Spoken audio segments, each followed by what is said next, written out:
Welcome to the 2022 Association of BellTel Retirees annual meeting. This event took place live on October 19th, 2022 in Woodbury, Long Island. It was a pleasure to welcome more than 100 of our members at this meeting live and in person for the first time in 2 years. To kick off this presentation, Association Chairman Thomas Steed. Now, this year we filed 3 proxies. Okay, the association filed one on golden parachutes. I filed one on clawback, which I'll explain. And Bob Wren, retired director emeritus, filed a proposal to change the oversight of the Human Resource Committee. Now, the Human Resource Committee solely was focused on top executives' compensation. And we said, hey, look, we're all citizens of Verizon as employees, and why aren't our employees included in HR's oversight? Well, the board of directors rushed to the SEC, Securities Exchange Commission, changed their charter to include the employees, and then, because it was an embarrassment, they would have been ashamed, in front of the world. So they asked Bob, listen, we did what you wanted. Can you remove the proposal from the shareholders meeting? And Bob very graciously, he did make them sweat a day. He waited one day, but Bob very graciously, withdrew his proposal because they did 100% of what he asked. Now, our clawback proposal, the meaning of clawback is, okay, you get your annual compensation, your bonuses, all of that stuff, deferred compensation. But if you make a misstatement, like $1 million mistake that we have to restate financials, or if you harm the reputation of Verizon, we don't believe you deserve that extra compensation. And we as shareholders can claw that back because we already paid a heck of a lot of money for your mistake. That's our logic on that. And that got 38% of the vote, which is respectable. Our third proposal, golden parachute, that limits the executives when they retire, their compensation to 2.99% of their last year's salary. So now we did win this proposal about 20 years ago, but since that time they came up with preferred reserve units, PRUs, and all these accounting gymnastics to add over that 3%. So again, we filed a golden parachute proposal, and that proposal got 44%. It jumped 6% in 1 year. Well, 50%. If we get 6% this year, we're going to have a majority. And we're also, the employees at AT&T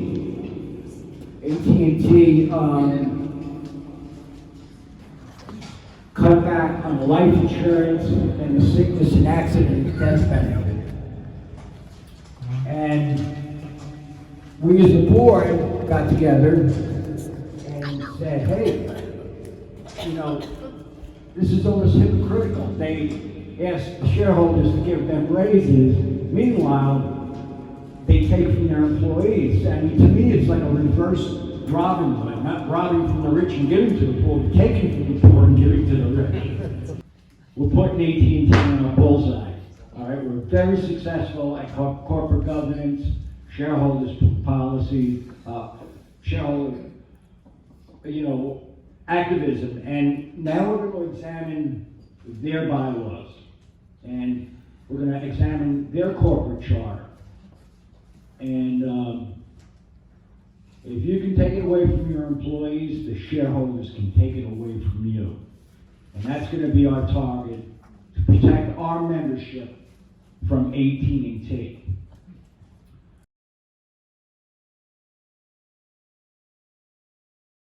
Okay, we're going to discuss our life insurance at Verizon and the sickness and death benefit. Okay, next slide, Stephanie. Now, I want you to take a moment to read this letter if you can. Or if you can't, I'll read it to you. Thomas Steed, Basic Life Insurance. Thank you for contacting Verizon Benefits Center. This letter is to serve as written verification that your retiree basic life insurance amount is, did we cross that out? Yeah. Oh. Well, anyway, it was $33,500. Well, we crossed it out. You're not supposed to know that. And it has no cash value and is payable upon death. Now, the last year I retired, my salary was $70,000.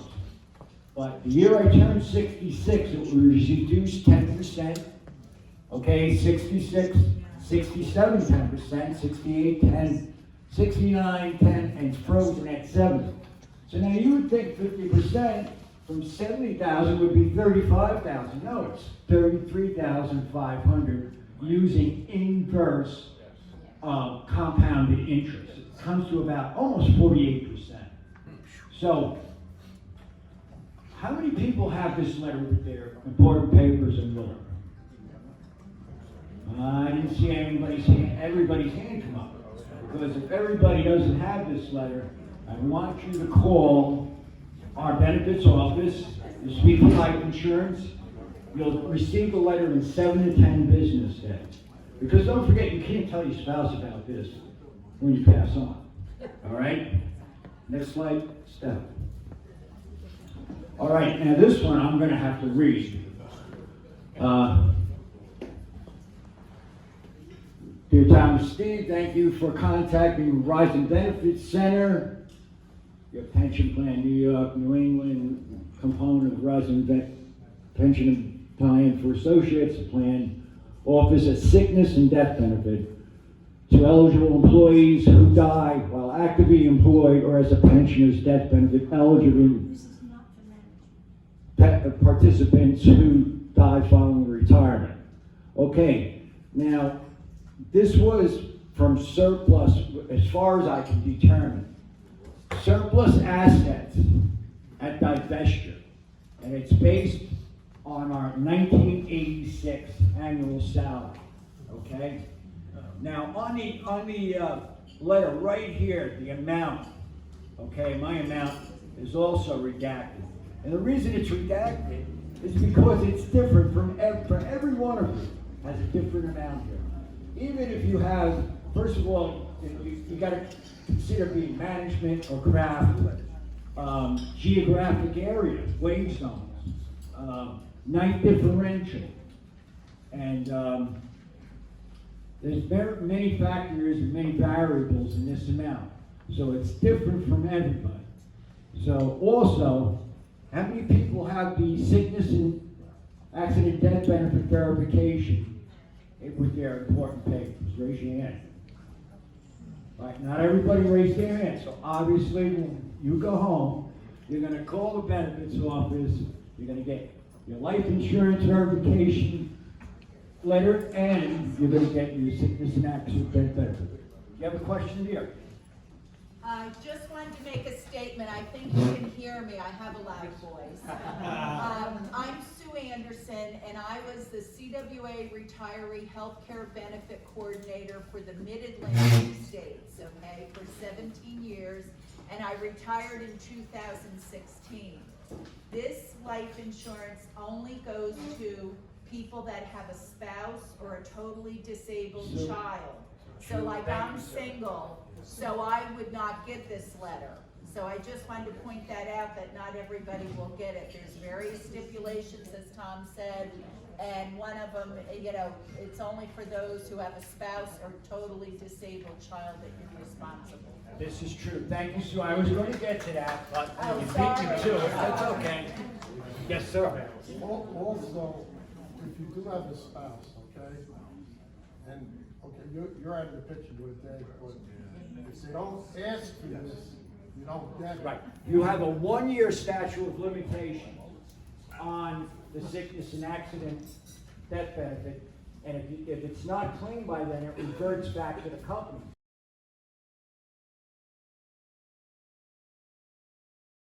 Okay, listen, this is a letter I wrote August 20th to Hans Vesper, the CEO of Verizon. Now, basically the letter says, you know, we have the highest inflation in 40 years. Retirees have not enjoyed a cost of living adjustment increase for over 20 years. This is a very long time without an increase for those who worked hard and built your company that we have today. As a reminder to what was done in the past, in 1999, a minimum monthly payment for some operators was only $400 per month. And due to the relationship between BellTel Retirees and Verizon, Ivan Seidenberg, okay, who was the boss then, he said, let me see what I can do. And he went away to that couple of weeks later. He said, I'll tell you what, give them all $100 a month increase now, $100 next year, and $100 a year after that. But that's it. That's all I'm giving you. But he did increase it up to $700. There were also some lump sum distributions for certain employees between $2,500 and $20,000 because there was a surplus in the pension fund. And what do you do with a surplus? You can't do anything but distribute it to the beneficiaries it was created for. All right? So we got this very nice letter back from Kevin Camarada, and basically Mr. Camarada said, you know, I'm in receipt of your August 2022 letter. Let me first start by expressing my sincere condolences for the passing of Jack Home last year. Jack and I regularly corresponded on benefits matters, and I was sad by the news that we had.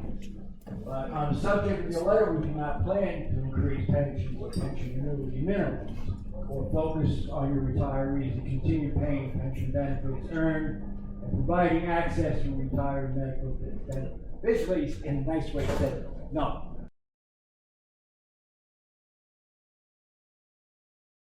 So, the Association of BellTel Retirees really helped launch Retirees for Justice to take on the lobbying responsibilities both at the state level and the federal level. And it's been an amazing partnership. I started working with the Association of BellTel Retirees in 2011 when Verizon announced that they were kicking 41,000 retirees out of the pension plan and transferring them over to a group annuity contract with Prudential. Tom Butler came to me and said, hey, Eddie, what happened after this? What happens to their pensions? And so we started talking, and he's been working with the association since its conception. And, we started talking, and one thing led to another, and here I am, 11 years later. But one of the key things I want you guys to all know is what makes this association work is its members, its volunteers. The board members are all volunteers. I've never met a more committed bunch in my life. They're committed to protecting your earned benefits, but I've changed our mission. Retirees for Justice, who used to say we want to protect earned benefits for retirees, I've changed it. Now we want to protect and restore the benefits that have been taken away. And I'll go through that.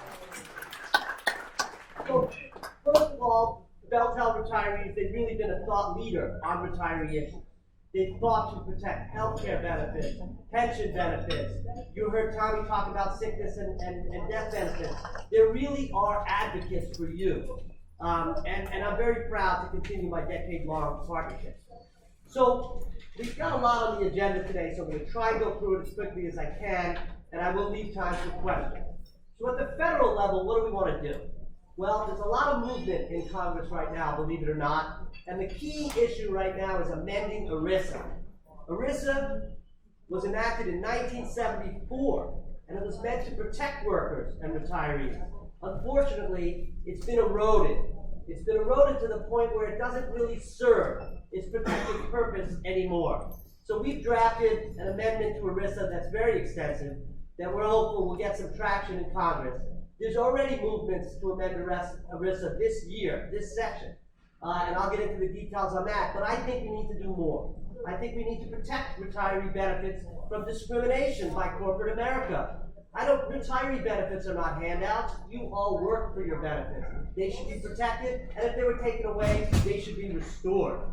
So what we're working on now, in addition to what's going on in Congress, we're working on educating members of Congress about what happens when pensions get transferred to insurance companies, about how regulation needs to prevent retirees from being put at risk.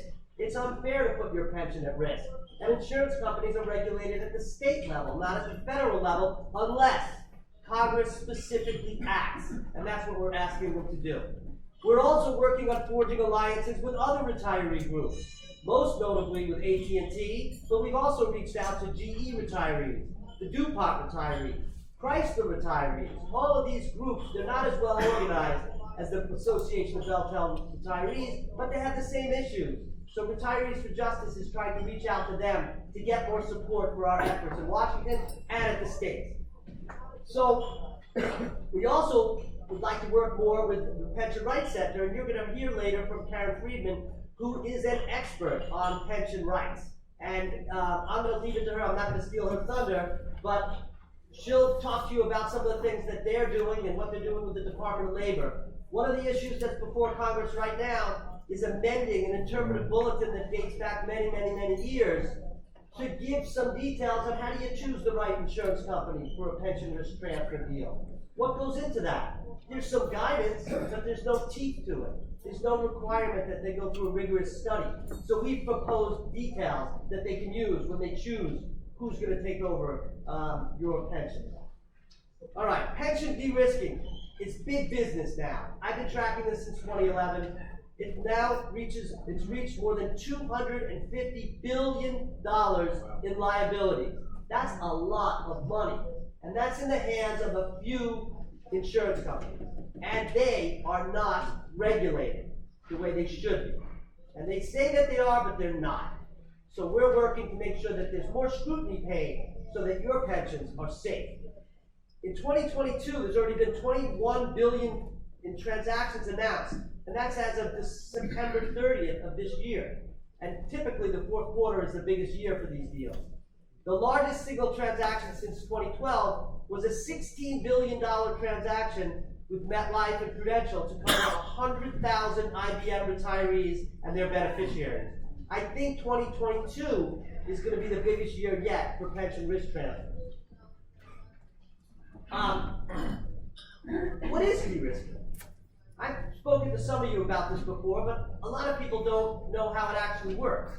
De-risking is really any decision by a defined benefit plan sponsor to reduce their liability. It can be in the form of offering a lump sum.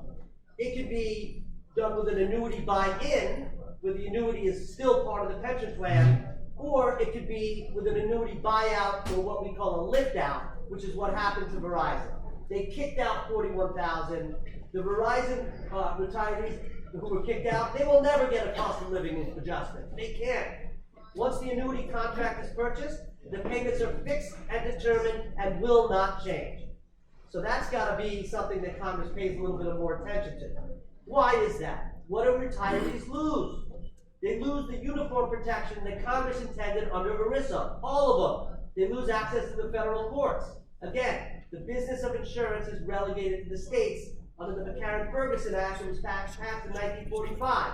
That was done because if you had a fire in your house in New York and your insurance company was in California, they couldn't get an adjuster to appraise the value of your home. What does that have to do with an annuity contract? What does it have to do with life insurance? Absolutely nothing. There are also no fiduciary standards for investing. When you're in a defined benefit plan, your plan sponsor is a fiduciary. They have to make decisions in the best interest of the plan participants. But remarkably, the decision to kick out 41,000 people, it's not a fiduciary decision under ERISA, under applicable law today. That's gotta change. It has to be a fiduciary decision. In addition, retirees don't get annual disclosure statements anymore when it's in a pension annuity. They don't get anything. No disclosure. Nothing. And more importantly, you lose the Pension Benefit Guaranty Corporation coverage. I've got some slides that I would show you, but I'm gonna make them available to you later that shows the difference in the coverage amount. All right, so when you look at the difference between what you have under a federally protected pension and what you have under a group annuity contract, the key issue is you lose ERISA, you lose that fiduciary role, and you lose the PBGC. Under state law, you have non-uniform laws. Some states, annuities are protected, like Florida. So if you all move to Florida, you buy an annuity contract, creditors can't get at it. In New York, they can. In other states, they can, depending on state law. That's not right. Why should your rights be different because you move? One thing I've learned about working with retirees, they move. They move to be closer to kids' children and, more importantly, grandchildren. In any event, state guarantee associations backstop life insurance companies, in theory. But the coverage is per individual, per lifetime, and it's capped under state law. Guarantee associations can only assess their members, and those assessments are limited based on how much premium the insurance company writes in any given year. There's simply not enough money available to cover an insolvency of a company the size of a MetLife or a Prudential or an Athene, the biggest writers of pension risk transfer deals. That's got to change. All right, so the Pension Benefit Guaranty Corporation, which backstops defined benefit plans, it's a U.S. government agency. It takes over the pension plan if the sponsor goes belly up, or if the plan falls below certain funded status. And then they make certain payments based on your age. So for example, a retiree at 65 can get $74,000 and change for a straight life annuity, and $67,000 for a joint and 50% survivor annuity. That's at age 65, right? At age 75, and that's an annual amount, the annual amount is $226,000 for a straight life annuity, and $203,000 for a joint and survivor annuity. Every year from 65 to 75, the benefits increase. And these benefit numbers get approved by Congress annually. Now, under state law, what do you get? You have these guarantee associations. They provide coverage up to set amounts. Those amounts range from $250,000 per individual per lifetime, not annual, lifetime. And the maximum guarantee association coverage amount is $500,000. There's 4 states that have that. New York is one of them. In any event, guarantee association coverage is determined by your state of residency at the time of insolvency or impairment of the insurance company. And the large insolvencies of insurance companies are coordinated by a group called NOLGA. Now, I have a chart that I'm going to make available to all of you. You can email Steph Baker. She'll send you my presentation. It shows the difference in chart form of when guarantee associated coverage runs out compared to PBGC coverage. When the insurance industry says that the coverage is similar, they're lying. Okay, so you can see that line that goes up and up and up. It continues to go up. These lines, when they stop, that's when guarantee association coverage stops. The important thing is to understand this and to make sure that members of the state legislatures understand them when we promote new bills, which we are going to get to later. You guys need to care for a couple of reasons, though, beyond just the difference in coverage. The concentration risk that's going on right now, with all the concentration of these billions of dollars in the hands of a few select companies, it's very dangerous. No company is too big to fail. My father bought Lehman Brothers bonds because his investment advisor told him it was a blue chip company and it was a lock, and the bonds would always be there until they weren't. That's the problems we're looking at. The other thing is insurance companies lack real oversight when it comes to how they manage their finances. They outmatch their regulators. The regulators can't keep pace with their financial shenanigans. And what do I mean by financial shenanigans? They offload risk to wholly owned subsidiaries. It's a circle. The company that writes the policy takes credit for reinsurance with an affiliate. That affiliate doesn't hold the same assets in reserve as the regulated company is supposed to hold, but they get to hold less capital that they can distribute to shareholders, pay salaries, and do whatever they wish, and they're putting retirees at risk. That's got to stop. More importantly, what's happening now and what's gotten Congress's attention is private equity funds have started buying up insurance companies and insurance assets. The company I mentioned earlier called Steed is wholly owned by Apollo, one of the largest private equity funds in the world.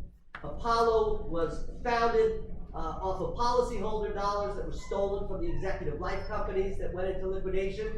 Apollo is run by Leon Black, close ties to Jeffrey Epstein. I don't think he has policyholder interests at heart. But it's not just Apollo, Blackstone, Fortitude Group Holdings, Empower, Resolution Re. All of these companies have billions and billions and billions of dollars taking over insurance company assets. That's got to be more carefully scrutinized. So, some people call it the Bermuda Triangle in some of these companies, because what they do is they have an insurance company that writes annuities and life insurance. They have a related asset manager that invests the money, and then they have a reinsurance company, sometimes located in places like Bermuda or other places that are regulation light. We like to refer to that as the Bermuda Triangle. So we're trying to shed more light on that with Congress, and they're starting to pay attention now. And I think the reason they're paying attention is because the amount of money that's going into the insurance companies and insurance assets is really staggering. We've been a big part of trying to educate Congress. We're continuing to do that. But the amount of liabilities that have been transferred from household names like Hewlett-Packard, Lockheed Martin, IBM, as I mentioned before, General Motors, Verizon, you get the picture. These are all of the great companies that this country is made up of, and they're all transferring liabilities in ways that are somewhat suspect. Okay, in last year we met with Prudential to discuss their business in particular and how that impacts the retirees going forward who've been de-risked, the 41,000. We were assured there's been no change in the group annuity business.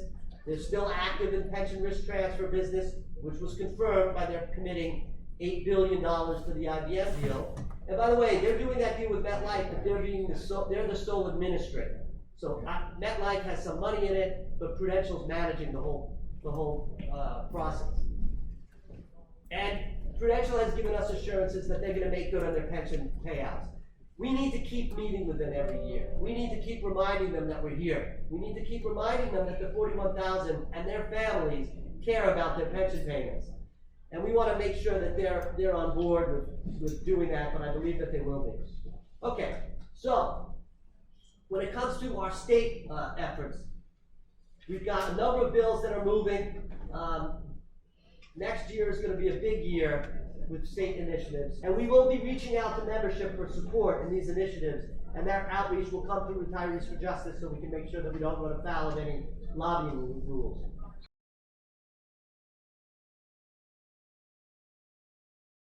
So thank you so much for inviting me. And I sadly missed Eddie's speech before, but we have worked with you guys on de-risking. Mike Calabrese, who I think most of you know, reminded me that back in 1997, the Pension Rights Center held a conference on shareholder activism. And it was at that conference that we held with the AFL-C and CO and many others that we met Bill Jones. And so that was how and when we all got to know you guys. We've worked with you guys on a whole bunch of issues. I couldn't hear everything today. I was sort of like going in and out, and I didn't really go to the YouTube section of this, but I know that when I first was listening, you were talking about cost of living increases, and that is something that the Pension Rights Center worked on quite a bit, especially in the 1990s when there were pension plans, a lot of pension plans were overfunded, not underfunded.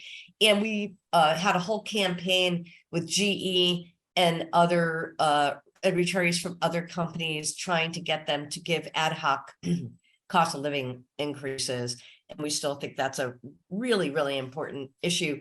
We also, like you, are very interested in the de-risking issue. And I am sorry to have missed what Eddie said, and hopefully he's still there. And you guys can always ask me questions afterwards. But I did hear him say, one of the companies that we've been very concerned about, and we'd love to work with you on and doing more investigation of, is Aberdeen, the insurance company that is backed by a lot of hedge funds. And we started working on the de-risking issue actually back in 2012, when the first two companies that really did this were Verizon and GM. And at the time, we had testified before the ERISA Advisory Committee, and I know that a lot of Verizon retirees were there. I think Eddie also, or Mike Calabrese had also testified at the time. We also have advocated in Congress for reforms on de-risking. And as I'm sure Eddie told you earlier, this issue is only heating up now with interest rates going up. De-risking activity is going up, and there's really not enough attention on this issue in Congress and in the regulatory issues. So so some of the reforms that we have suggested, but we really could work with you guys on this, because there needs to be a bigger and stronger coalition so that we can really get more power on this. But at minimum, we have advocated for strengthening fiduciary standards of both the annuity selection and implementation, and ensuring one issue that we have come upon in the de-risking activities is ensuring that there's participant protections in case of benefit disputes. And we have seen this happen in cases where the records that are sent from the company to insurance companies are not correct. The Department of Labor has an entire investigative arm looking at all the missing participants, that people who don't get their pensions because of bad record keeping and the like. And when MetLife was in a de-risking situation with, I can't remember the name of the company, but they lost like tons of records somewhere in between the company transferring the benefits to the insurance company. So we have basically said there has to be somebody that takes responsibility for that. And we have at the Pension Rights Center, we've heard from individuals, widows, divorced spouses. We heard from somebody in a recoupment situation. The company had recouped, they had accidentally overpaid somebody their pension, and they had recouped part of it, but then after the recoupment was done, the benefit was supposed to go back up to the original dollar, but there was a de-risking, so this person never got the amount they were supposed to. So this is a big issue, and we think that it's something that has to also be brought up. We also think there should be some sort of special pool, reinsurance, whatever, in these situations. So if something happens to the insurance company, or people's benefits are not fully insured, that there's a backup for that. And we also, we think that people should not be losing their PBGC insurance. So our bottom line is to be sure that retirees get the same legal and insurance protections in these transactions, so that there's sort of equivalent protections to those provided under ERISA. So that's one of the big issues that we've been working on. And I think that's a place where we could really do some damage together in the future. I think that this is something that we should be bringing to the regulatory agencies. I'd really like to hear from you guys after this. I'm just going to tell you about some of the other issues that PRC is working on now. Some may be of interest to you, some I think just as a just intellectually, you'll be interested in some of the things that we've been doing.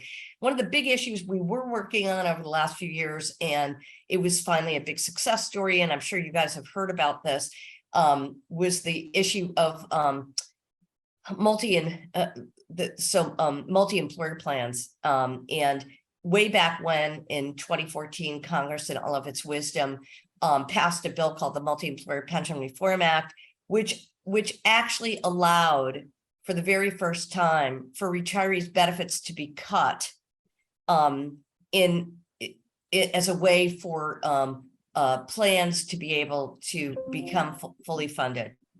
And we totally objected to this. And the first plan to try to apply for these cuts, they had to apply through the Treasury Department, was the Central States Teamster Pension Fund way back when. In 2015, because of our organizing with tons of retirees, we were able to stop that application from going through.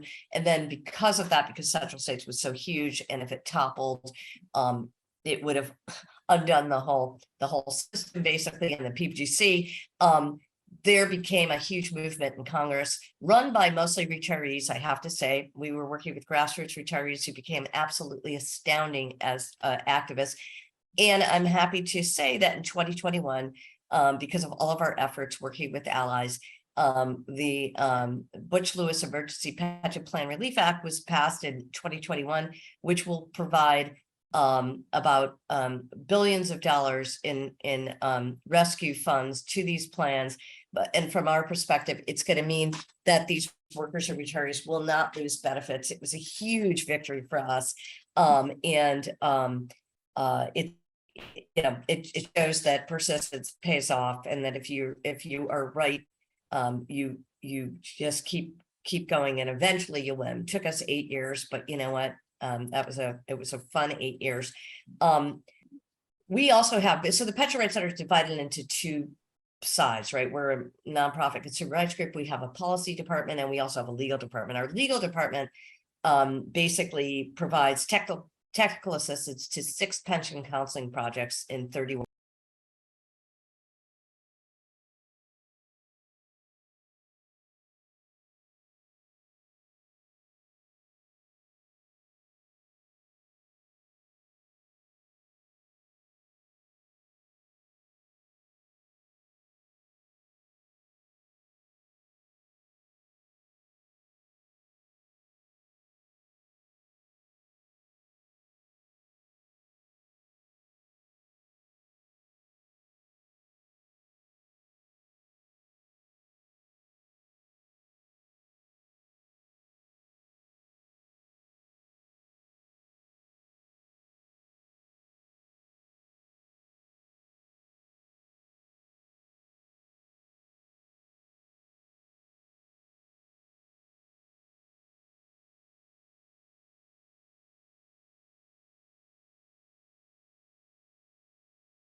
All right, everything's been so serious.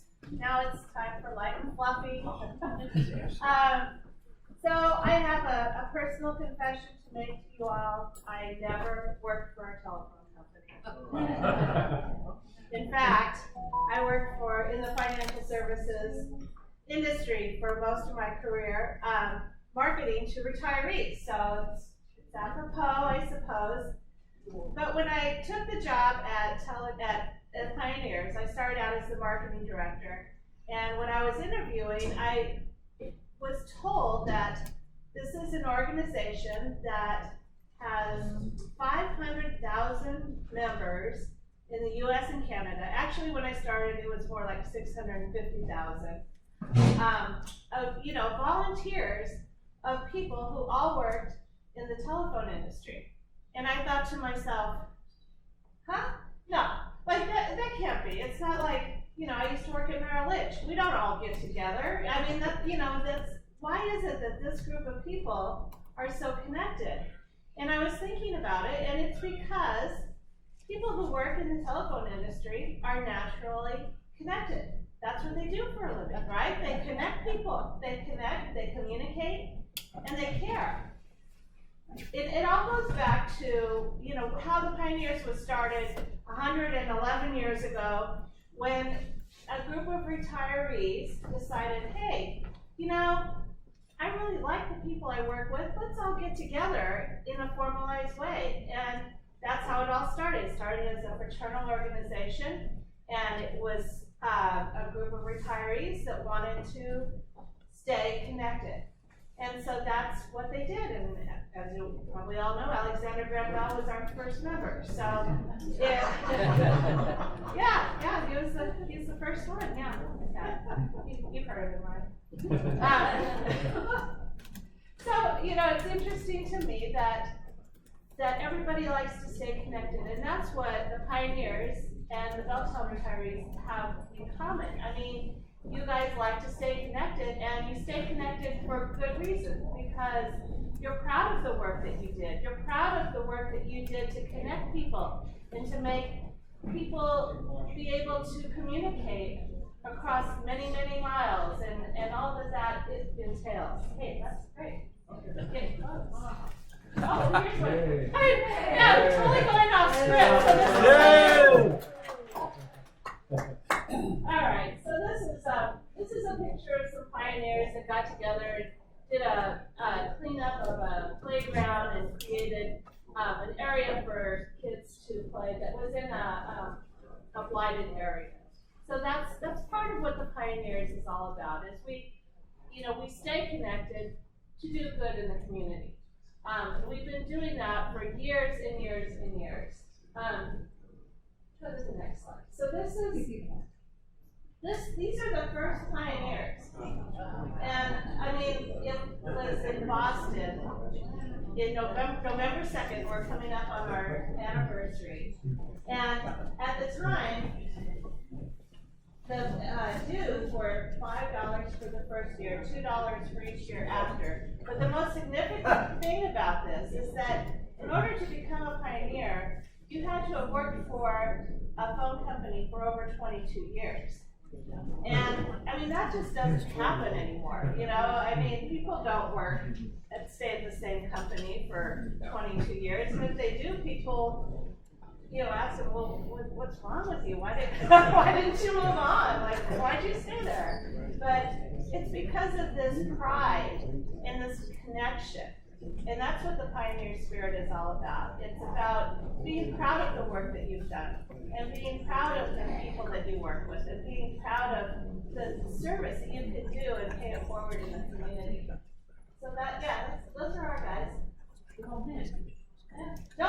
Oh, pressure. No, there's probably, let's see, there's 1, 2, 3, 4, 5, 6. There's Terry. They're all over here. But, there's women. Yeah. So the Pioneers, we go out, we focus on 5 different areas: environment, life enrichment, health and human services, life enrichment, health and human services, environment, and military. which is basically everything. Everything you would want to do for someone else is kind of, you can kind of throw it in one of these categories that we work on. So right now we have 455,000 members. It's dwindling because people just aren't joining, you know, and it goes back to that thing I was talking about before, that people aren't working for companies for 20 years anymore. We don't have that service requirement anymore, by the way, you can join at any point. But, you know, people, the younger people are not interested in joining the organization. The majority of our members are over age 70, and so therefore, through natural attrition, our membership is shrinking. But we're still very heavily, almost 50% AT&T. New Vision is our next biggest, which is Verizon, right? Those are former Verizon employees. And then New Outlook is I'm not quite sure who they are. I know, but it's like General Electric, that kind of. But anyway, there's a lot of that's how our membership is broken out right now. Next slide. Before I talk about this, I wanted to just tell you, I was thinking about this story this morning that kind of ties in my organization with your organization. I got a call one day from this lady. She lives in Brooklyn. Her name is Agnes. She was in her 80s, and she was a pioneer. And she called me to tell me, she said, Laura, I can't volunteer anymore. I'm too old. But every month when I get my pension check, I take $15 out of my pension check, and I give $5 to the Catholic Church, and I give $5 to the guy who panders outside my building. And she said, but I give $5 to the pioneers because I love the pioneers and I believe in what they're doing. And if it weren't for my pension check, I wouldn't be able to donate anything. And so she was apologizing for giving me $5 a month out of her pension. And that's $60 a year, which is more than most people give, right? But here she is.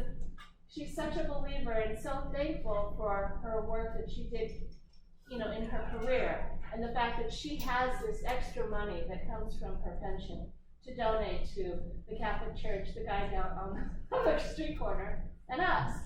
So, I mean, we're all very interconnected, and whenever I spend any of our money, I think about her, and I think about how she, you know, sends me $5 a month, you know, and what she would want me to do with that money. So I just, I appreciate the work that you guys do because it is helping the work that I'm doing as well. I wanted to show you this slide because this, as a benefit of being a pioneer, we have all these partners that we work with. How many people here are pioneers? Oh, I love you. I love you and you and you and you and you. And Luna, of course. Thank you so much. The work you do is so important. And we have all these benefits. And I would put this up here because these benefits are available to all of you as well. So there are discounts on things like insurance and actually one of our more popular ones, believe it or not, is the Neptune Society, which is cremation services. I hate to even mention that, but here in America, a lot of our pioneers use that in order to get discounts on hearing aids, and they provide a concierge service to help you locate a good hearing aid company and a doctor, and they will work on your behalf with those people. So if you go to our website, all of these benefits are out there.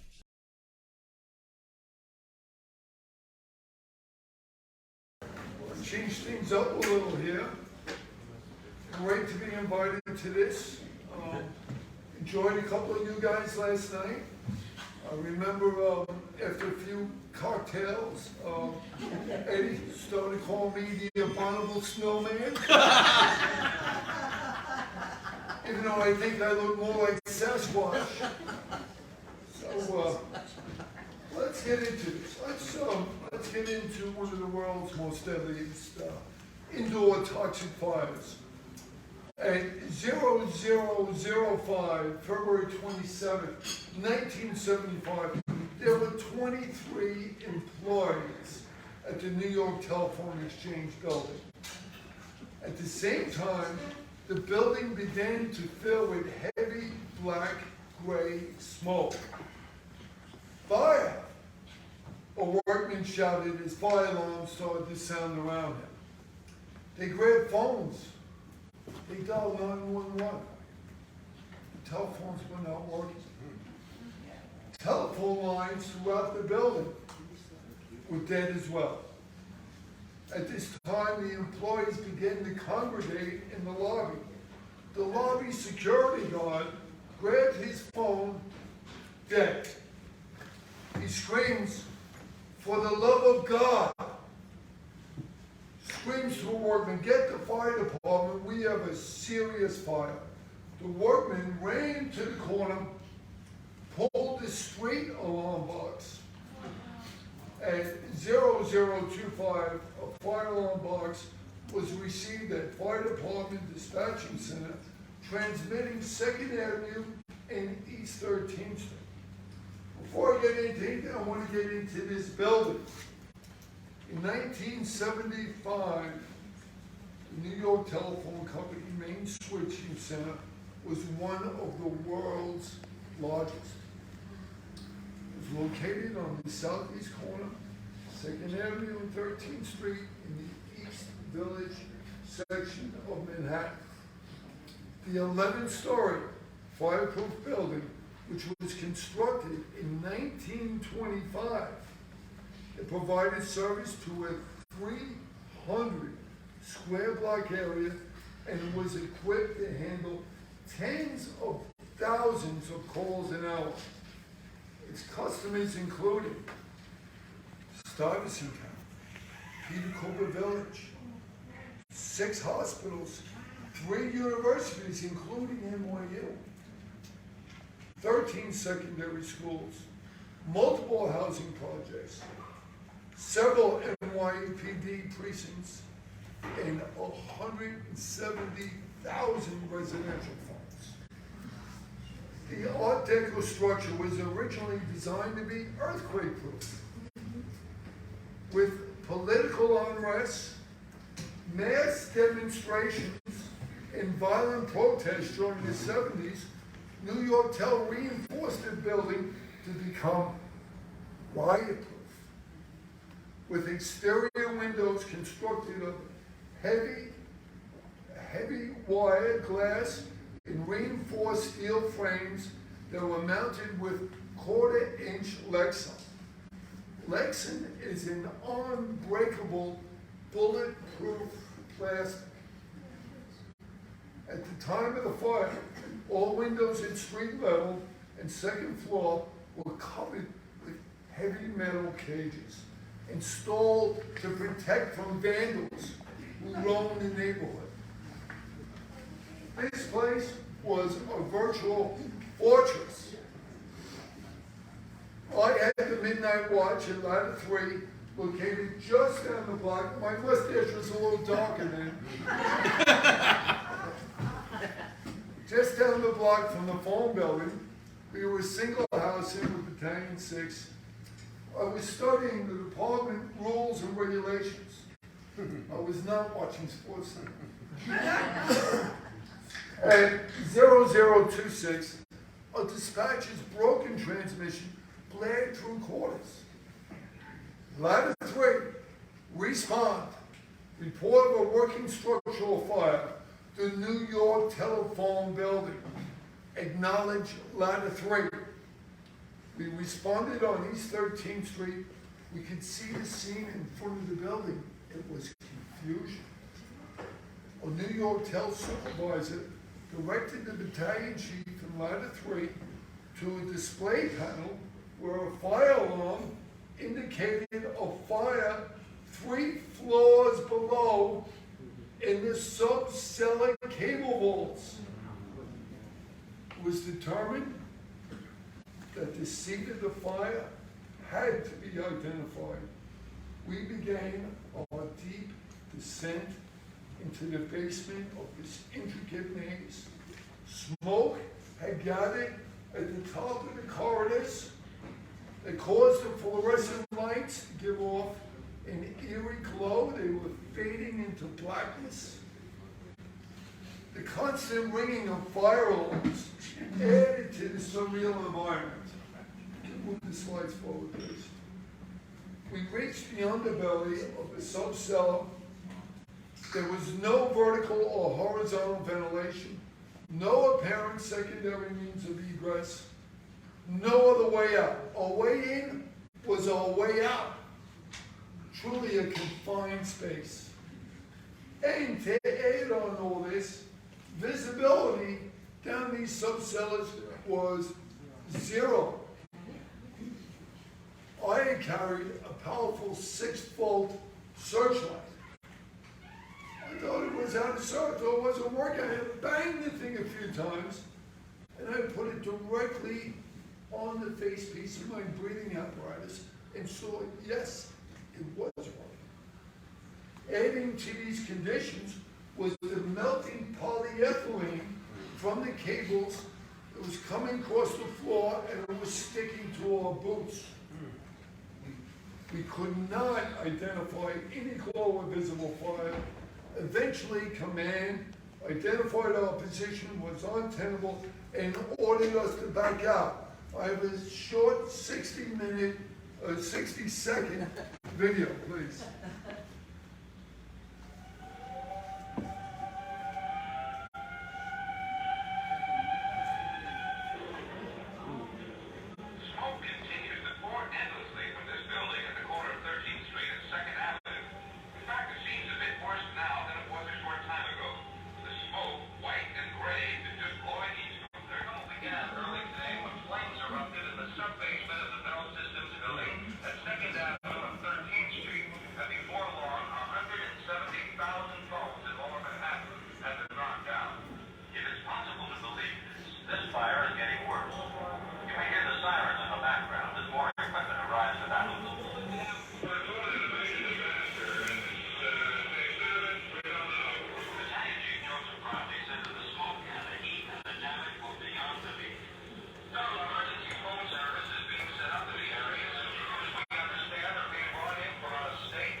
There was confusion in the black smoky heat as we followed the hose lines back to the lobby.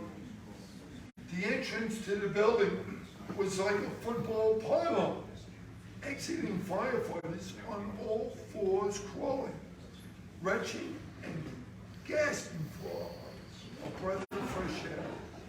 Many firefighters, officers, and chiefs stumbled to the street. The air in their lungs was seared. We're doing whatever we could for each other. We would leave no one behind. What was burning was over 100 tons of PVC sheet wire burning inside the vertical cables, carrying clouds of hydrochloric smoke throughout the 11-story building and the surrounding community. The fire incident grew to a fifth alarm. There were 75 units on scene, all of the FDNY's heavy rescues, specialized units, including the famed super pumper system. A total of 699 firefighters responded, many of whom were rock and roll guys and veterans of many fires. However, none of them has ever seen anything like this. When the interior fire attack was renewed, Command had quickly identified and recognized the toxic smoke was so thick, firefighters were becoming disorientated inside the 11-story building. The order came to evacuate the building for a second time. The wind-driven toxic smoke engulfed nearby school classes that were canceled. Incidentally, look at the World Trade Centers in the background. Patients at the adjacent New York Eye and Ear Hospital were evacuated. The Red Cross set up a shelter for evacuees at a local YMCA. Describing fire conditions to the public, the following transmission was broadcast by George Meade, WINS, WINS radio reporter from a helicopter 1,200 feet at 0820 on February 27th. It's unbelievable. It's like a movie. It's the fire in the phone company down there. It's a very smoky fire. The smoke extends all the way to Queens. Phones in a 300 square block, Lower Manhattan, went silent. The 911 system also goes silent. From the initial alarm at midnight until late in the afternoon the following day, it was a total of 17 hours before FDNY commanders gave the under control. Consequently, for weeks, there were 8,500 businesses and thousands of professional people without phone service.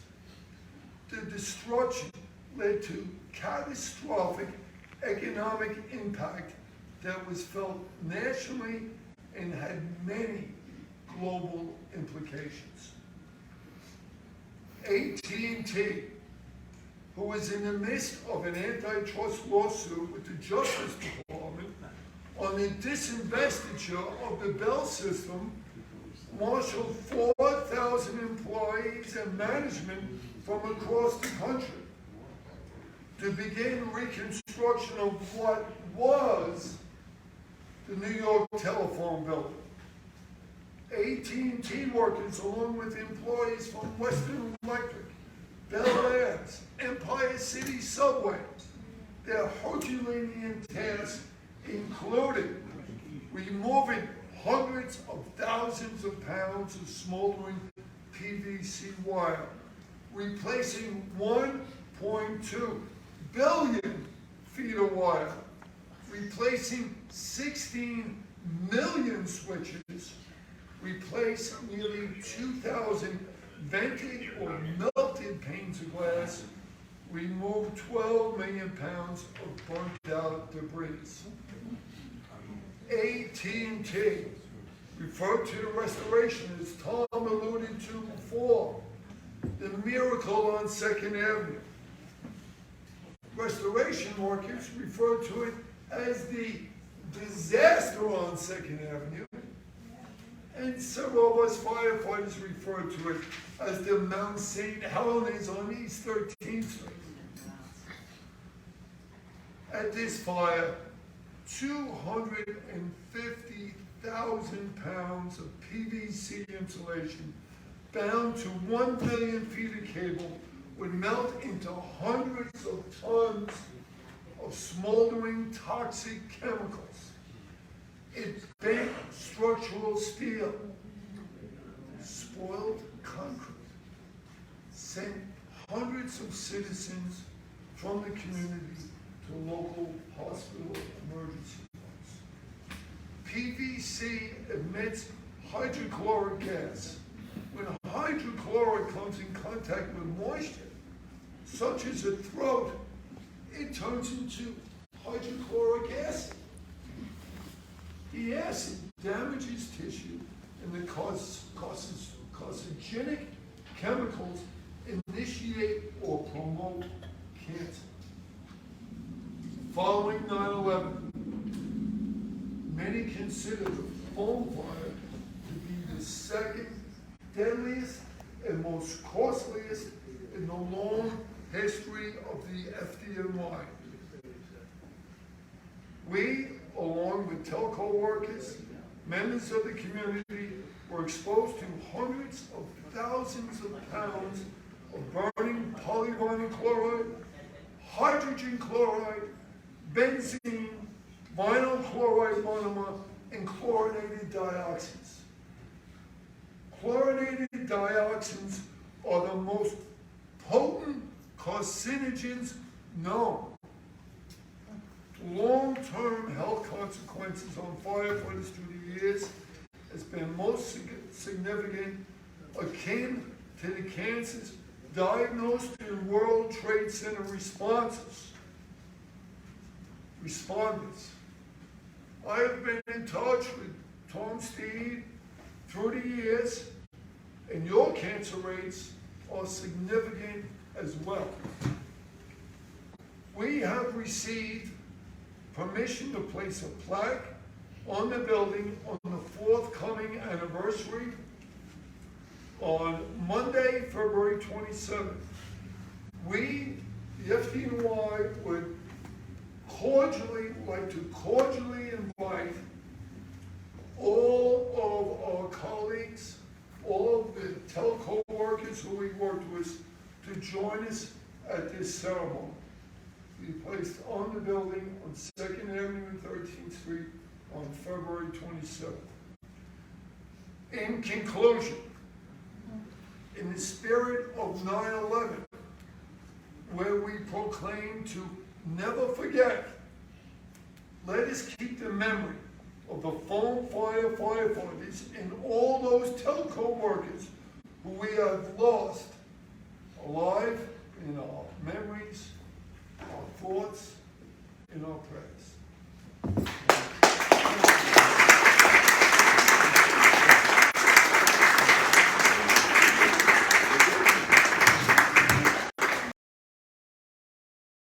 So, hi everybody.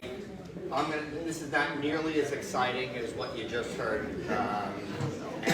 The first thing I want to say is, just get an idea here. How many of you, raise your hand, are Yankee fans? All right, were you watching yesterday? Pretty good. Yeah. All right, well this again, just has nothing to do with what we're talking about today. How many of you worked in Lower Manhattan on or after 9/11? Raise your hand. A few of you, but you know people who were on Pearl Street and on West Street, and they don't even have to work for the phone company, and that's what we're going to talk about today. I want to introduce you to my partner here, Deputy Chief Rich Allies, who was with the FDNY. So you're getting two firefighters today, and Rich is going to talk a little bit about, there was a bill passed. It's called the Zadroga Health and Compensation Act. It created two programs.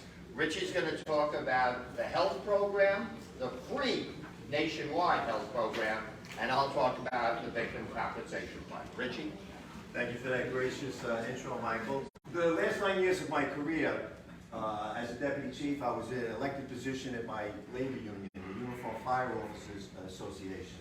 I was a legislative and political director, and that's what actually got me into contact with Michael, because in the year 2007, when I assumed that position, the year before, Detective James Zadroga of the NYPD had passed away from pulmonary fibrosis, an insidious disease that basically suffocates you. So he was Michael's client. We're still fighting with the city of New York, the federal government, about what was in the air. So Michael convinced the family to have an autopsy. Very difficult decision for them to do because they knew the cause of death. Pulmonary fibrosis killed him. But they understood the greater good, as explained to them by Michael, that this was going to help countless others. And they agreed, and when they opened his lungs, they found everything that we claimed was in the air, things like benzene and chromium, various heavy metals, and asbestos, a toxic brew. That was the forensic evidence that we needed to pursue to get this law passed. For me, the first aspect of it, the health program, was the most important aspect for me as a first responder. 9 years later, so this is 2007, but the law passed in 2010.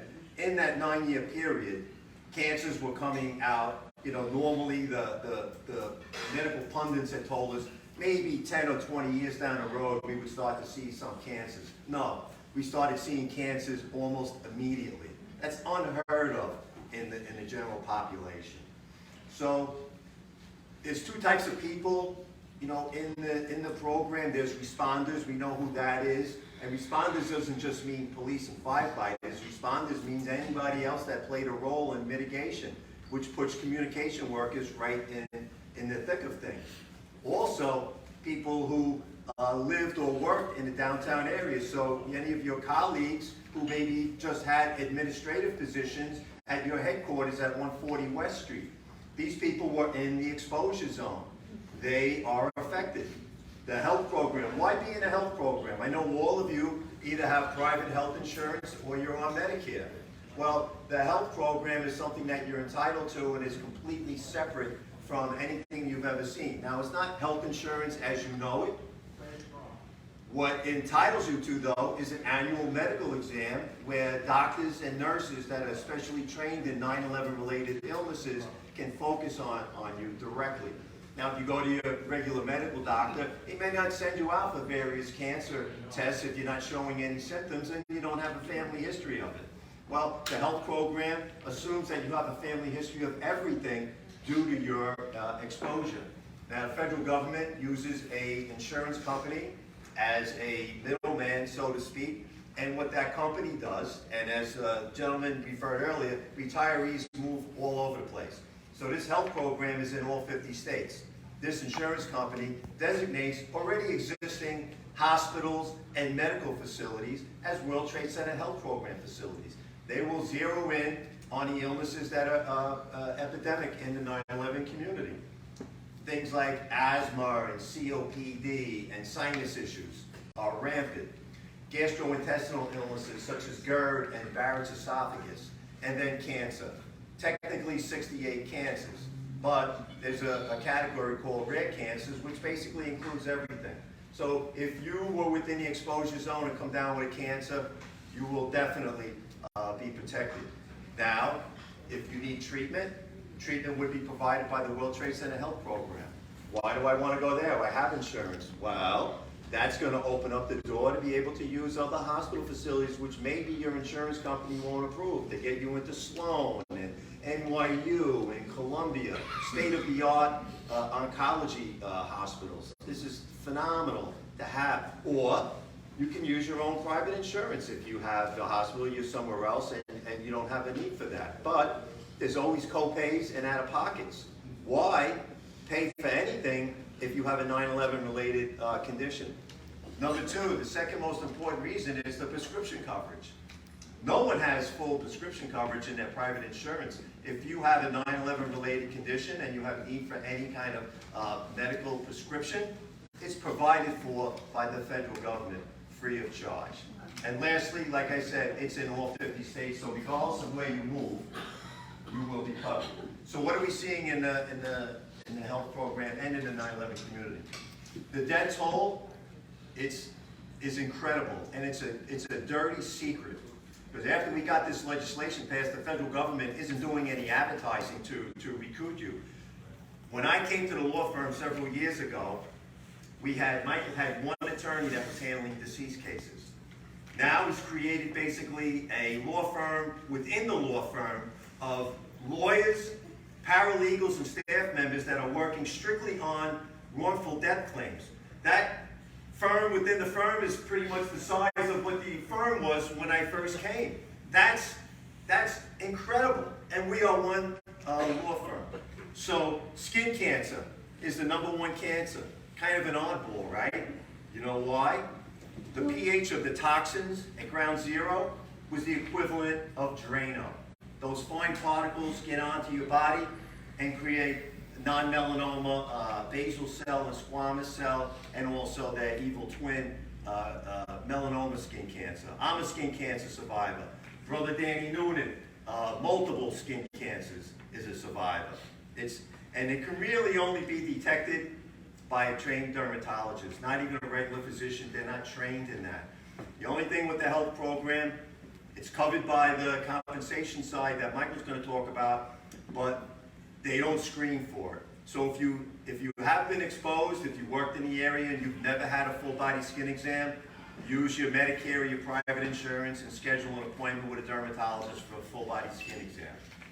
Then going down the line, and this is like a frustrating part for me because these two cancers do not show symptoms until it's too late. For men, prostate cancer. For men and women, colon cancer. Both easily detected and everything, and Michael, we talk about this all the time. Early detection, early treatment is everything in cancer. So prostate cancer, PSA, simple blood test. Colon cancer, colonoscopy. Critically important. Then in descending order, breast cancer for women and also breast cancer for men. We have probably, 30 to 40, 57 male clients with breast cancer. Originally, for the women, cervical and ovarian cancers were covered. Uterine cancer was not. It's in the process of being added, which is kind of like strange, right? Why would cervical cancer and ovarian cancer be covered but not uterine? It's because the health program, they go by a population pool. So there weren't enough women that were enrolled in the health program that were coming down with these conditions, but enough have that the forensic evidence is there to add uterine cancer.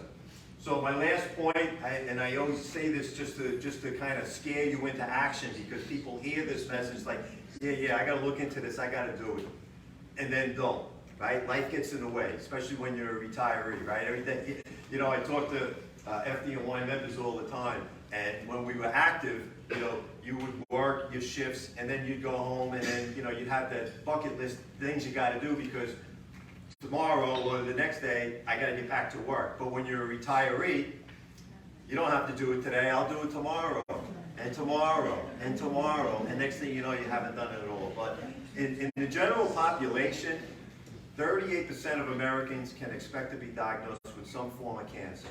Not a death sentence, but just some form of cancer. If you were exposed to 9/11 toxins, you have a 19 to 32% greater chance of contracting cancer on top of that. So that's a scary stat. And now, the fun part, like working with Michael, we go to a lot of different groups. When we're in front of firefighters and cops, we can be politically incorrect, and there's a couple of things that we would say, and there are a lot of F-bombs that get thrown around.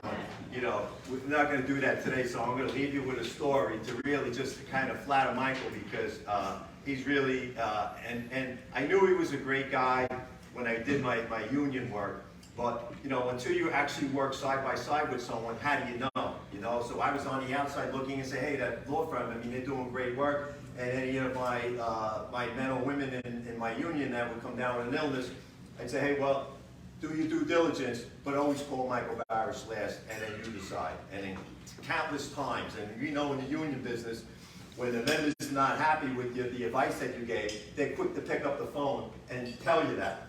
But when they follow your advice and it works out, they forget to make that call. Except in this case, they were calling me up and say, hey, thanks for sending me over to Barasch and Gary. They were great. I'm going, holy shit, I guess these guys really are good. Now I see it for myself. So anyway, I want to just tell you a quick story. It's the day when the Pope and an attorney both died at the same time. They reached the gates of heaven, and there's St. Peter. Always a good sign when St. Peter's there. And he welcomes them and says, come take a walk with me. I'm going to show you where you're going to live for the remainder of eternity. So they take a walk down the road, and they come across this pretty little simple one-bedroom home. And St. Peter says to the Pope, and this is where you shall live. And the Pope, a very gracious man, thank you, St. Peter. They continue down the road, and they come across a palatial mansion. It's magnificent. St. Peter says to the lawyer, and this is where you shall live. Now the lawyer is flabbergasted. Says, St. Peter, how can I possibly earn this mansion? And the Pope had that simple little home. St. Peter said, well, we have many popes here, but you're our first lawyer. If there really is a heaven, and I hope there is, Michael has a good shot at being the second attorney.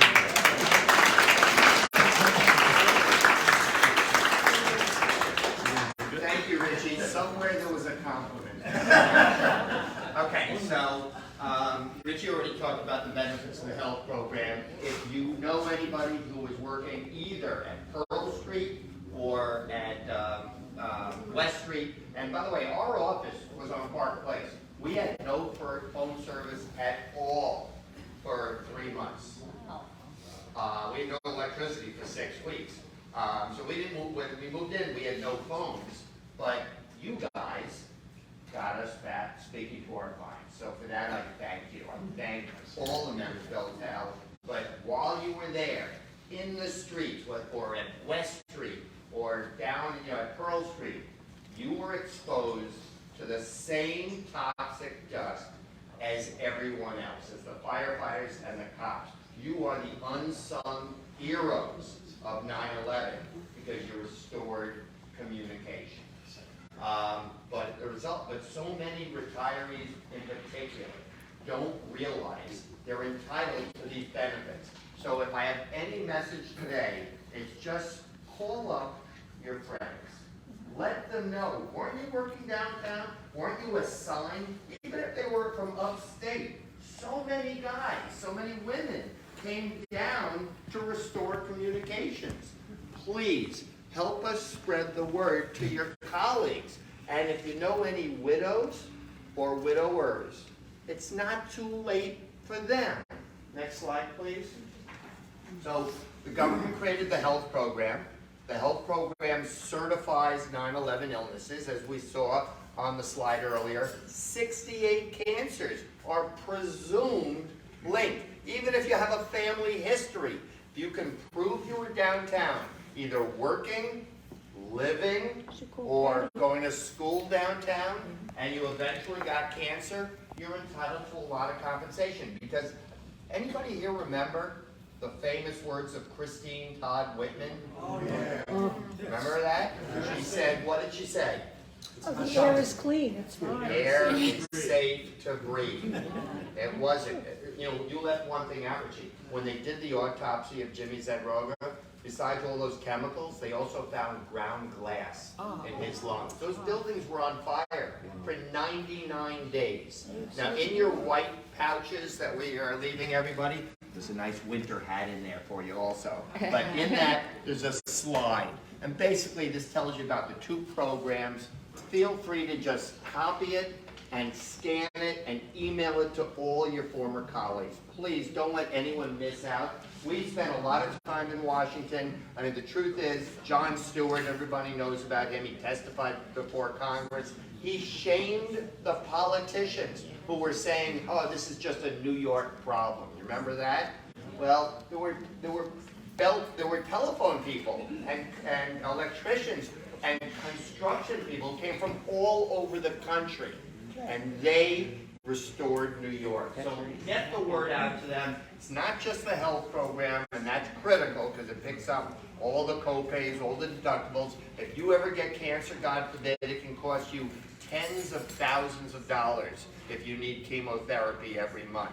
So the health program picks up all that. But in addition, to make up for the fact that the EPA lied, the government's awarding serious compensation for cancers and even for respiratory illnesses. And then if you eventually die, any time in the next 68 years, so this thing has been extended forever, you have the right, your family has the right to an additional $350,000 tax-free. This is the government's way of saying, we screwed up and we're making it up to you. The health program and the compensation fund, all awards are tax-free. You don't go to court, you apply. You don't have to have a lawyer, I have to say that. But for 10% fee, a lot of my clients feel it's worth it. We represent hundreds of telephone company, former telephone company employees. Next slide, please. Oh, these are some of the awards. I've already talked to you about that. And then last slide. And so this is what we're telling you should do. Share this information with all your former colleagues. We suggest you register for both the health program and the victim fund, even if you're healthy, because the government requires affidavits from 2 witnesses. Now, let's face it, in 30 years, God forbid you get cancer, your witnesses may not be here to sign an affidavit. So get that proof. Protect yourself now. Register for both programs. Get your evidence. See a dermatologist. Like Richie said, because skin cancer is rampant and it's easy to detect, and you don't die if they catch it early. We also tell everyone, get a will. We've been in so many situations after 9/11 where families are fighting about who should be the executor. You know how much the executor gets paid?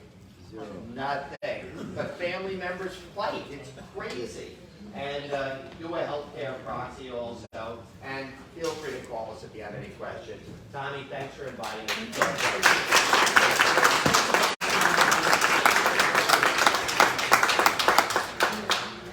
So today, to share a little tidbit, on the legislative side in Washington, there was a critical Congresswoman, Carol Maloney, who was with us from the very beginning. Matter of fact, I met her for the first time at Ground Zero when I was in the rank of battalion chief, actually working there. So she was there, right on the scene, to see it firsthand. And then, years later now, and working on the legislative side to get this law passed. So the law went through a few kind of additions and whatnot. The first law in 2010, James Droga, again, they named the 9/11 bill after Detective Zadroga. It was only for 5 years, so it was due to expire in 2015, so we had to go back to Washington to get the law extended. We were successful, but only part of it. They made the health program permanent in 2015, but they only extended the Victim Compensation Fund another 5 years. So at the time of that second renewal, Carol Maloney had asked, we were doing press conferences, we do a lot of press conferences, and some were more important than others, but this particular one was going to be down at the Ground Zero site by the World Trade Center. And she asked me, she said, I think that it would be effective if I wore a firefighter fire coat. And I was like, I don't think. I said, no, I think it would be symbolic. And it's like, okay. She pestered me. And it's like, all right, to get her off my ass, I ran down to a firehouse over on Liberty Street called the 10 House, because it's Engine 10 and Ladder 10. They, obviously being so close, they lost not only every member that was working that day, but because this event happened at the change of tours, another dozen firefighters that were just here, getting on, getting off the wall, they were all killed that day. So it was so effective, and I promised, I said, you know what, I think that we should get a coat made up for you. So we did that a few years back. We had the manufacturer made this coat without the heavy liner inside, but put her name on the back, Congresswoman Carol Maloney. And when we were down lobbying, and I think it was 2018, to get the Victim Compensation Fund extended, we presented it to her at her office. Right? It was a big rally day. We had about 100 people crammed into her Washington office, and then we were going to go out and do our lobbying. And she said to us at the time, she says, I'm going to wear this every day. And, it's like something that you would say. I didn't, it's like, okay, I'm not going to hold you to that, but, you wear it when it's appropriate. No, she wore it everywhere. I'm watching MSNBC, I'm watching a congressional committee hearing, right? And she's sharing it, and there's the coat. Like, she's wearing, it's on the back of the chair. And just I go, holy shit, she ain't kidding. And then she wore it to the Met Gala to New York City. She had a beautiful lime green gown and the coat. So this coat became iconic. So the 9/11 Museum has been after her for the coat. Now that both aspects of the law are permanently in place, we talked her into it. She didn't want to part with the coat, but she said, hey, this has to go in a glass enclosure at the museum. So we don't have a date yet. It was supposed to be 2 weeks ago, but something came up. The governor was going to be there. I don't know if it was her schedule or the congresswoman's schedule, but it will be. And that coat, which is hers, and it's iconic because it was just a symbol of everything that she did. If you find yourself down there, the museum is an absolutely spectacular place. It took me a long time to go there, because I didn't, I wasn't sure. I had many mixed feelings and emotions and everything tied up with 9/11, but after I went with my wife, I was very fulfilled, because it wasn't what I expected. It wasn't like it was just a historical perspective, but it's not a depressing place. It's an energizing place, because you see the greatness of our country, that we were able to rise beyond all of this devastation. We have a history, our policy in the fire department is we don't mourn lives, we celebrate lives. And I look at this and I realize, oh my God, I always knew that I lived in the greatest country in the world. My father was a World War II vet, Michael's the same thing. But when I go to that museum, it's just unbelievable. And the footprint, the fountains, right? The pouring water. When they talked about that design, I was like, I don't know, the footprint, have the twin top. It's a place of tranquility. People are drawn to it. The sound of the water, the grounds. They made a separate thing called the Glade, with the history now of the continuing saga, because people, tourists from all over the world go there. But before they did this edition about the illnesses that we continue to lose people to, 9/11 was a one-day event. 9/11 was not a one-day event. 9/11 is the gift that keeps on giving. Every single day, we lose somebody to a 9/11 related illness. And we're one law firm. So, anyway, it's a long-winded explanation of the code, but Carolyn Maloney is a superstar for all that she did for all of us. Anyway, thanks for listening.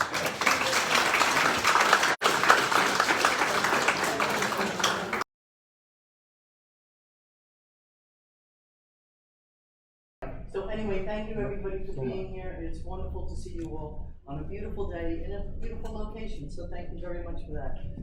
I will admit that talking financials and budgets and things like that is not exactly riveting conversation. So I promise to keep it brief. Okay, so what I'm just highlighting here is 2021 end of year versus 2020, right? And basically, very simply put, our contributions decreased by 10% compared to 2020. So in 2021, our contributions were 10% lower than they were in 2020.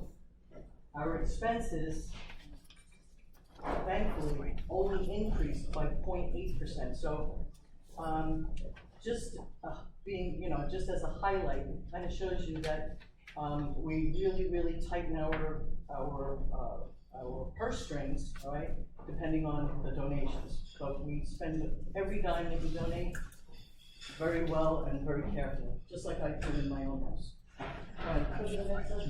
Okay, so now here we are, third quarter 2022 now, all right, versus the same time, third quarter 2021, all right, and our contributions to date through the end of September were $410,600, and that's without the pennies involved. All right, now that's a 1% increase compared to the same time last year. That's good news, and we appreciate and thank everybody who contributes to the association. Our expenses increased by 9%, which is huge. But the same thing is probably happening in your own households, all right, due to supply chain issues, inflation, and in fact, it's across the country and across the globe.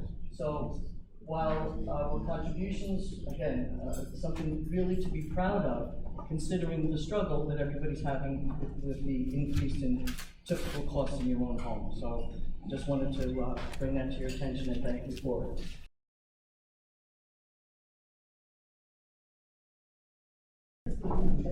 Good morning, everyone. Can you hear me in the back? Yes. I can go louder, Barbara. Come on. So I'm Tom Butler. I'm the old guy in the room. I've been with BellTel since February of 1997. So what do we work on? So we've worked on from the very early stages and very early time newsletters. So we work behind the scenes. What are the stories to be told and to be seen? And what are the important issues to make sure people are aware of? By the way, a proud moment was back, I think it was in December, when we reached issue number 100. To do anything for 100 issues means it's been super. I can remember and tell you about the times, and we used to meet in the board meetings in Cold Spring Harbor, Huntington, Cold Spring Harbor. And I remember when we were debating about, should we have a website? Should we have a website? How are we going to do it and such? So we've worked on the websites. We've worked on the social media, the launch of issues like Facebook. I remember there were some debates about, should we really be on YouTube? There's some awfully edgy videos on there that maybe aren't G-rated for family viewing. But we went on and done it, and did it. But we have a library of over 125 videos, video interviews of members, of leaders of the organization, some guest speakers we've had over the years, and we have about 200,000 views. So there's clearly an appetite for it. And by the way, when we had the pandemic, we were supposed to meet here 2 years ago, wasn't it? We were supposed to be in this room 2 years ago. And we couldn't do it, obviously, for those reasons. So we were able to take the meeting online. We were able to take the meeting in the year 2020 and 2021 online, and thousands of people participated, whether on the day of the meeting or in the weeks and months that followed. So those are some of the things that we're doing on a regular basis. But going back to how I started, the bully pulpit. The bully pulpit. How do we command the microphone? So the association being able to tell its story puts a little fear into the C-suite over at Verizon or at AT&T. What they fear is a reporter, the hospital reporter, calling them up and asking them questions they don't want to answer. They don't want transparency. They don't want sunlight on certain issues. As Eddie just said, the insurance industry says everything's all good. You're all protected. There's a safety net there. Until someone starts digging, an investigative reporter. So over the years, we've worked with Business Week. We've worked with the Wall Street Journal. We've worked with the New York Times and the New York Times editorial board. Pittsburgh Post-Gazette, you name it. Towns and cities, major news outlets all across the nation have written about this association. There's not another association in the nation that can go pound for pound, result for result with this group and this organization. So it's clearly a story that has to be told and should be told. So just in the last year, 16 months, 18 months, we've had stories in Barron's. Barron's part of the Wall Street Journal, comes out weekly. If you like to trade stocks, it's probably one of the things you like to look at or buy. The Wall Street Journal did a major feature story that included the late Jack Cohen and Robert Rem, one of our founders. And we had a double-page spread in the New York Daily News, in fact, in May and June, and then another story on the telephone company fire. Well, why was the telephone company fire relevant all these years later? Well, as Danny Noonan is going to tell you, it was the largest indoor toxic fire pit ever on American soil. Many of you were there. Many of you worked there. Many of you restored communication. Many people got sick from that. So we did something together with the FDNY where they did the first memorial to that ever. But we got a major New York Daily News double-page spread on it. That was done by the association. It wasn't done by the fire department of the city of New York, despite all their resources. And then the New York Daily News did a major expose of photos from their archives of all the photos from that. And then places like Kiplinger's writing on this and others. So that's what we try to do from the perspective of making sure that the great things that are happening at this association, the remarkable work of the volunteers leading this group and donating so much time, are recognized. And that when the chairman and CEO of Verizon and their suite, and the suite of leaders get together, they're like, what are those guys up to? Because they have to worry about it. They have to think about it. They can't just make decisions. And as Eddie Stone mentioned before, there's an awful lot of other retiree groups all across the nation who have gotten their, to use an expression, their clocks clean because they didn't have the teeth to push back. They didn't have the fight in them because they were more social organizations. BellTel, the Association of BellTel Retirees, has from the very beginning been an activist group that's very engaged, very active. And so the things such as the proxy, which we get reported in the media every year, litigations that have been done in past years when necessary, having the access to all that makes this association stronger and better.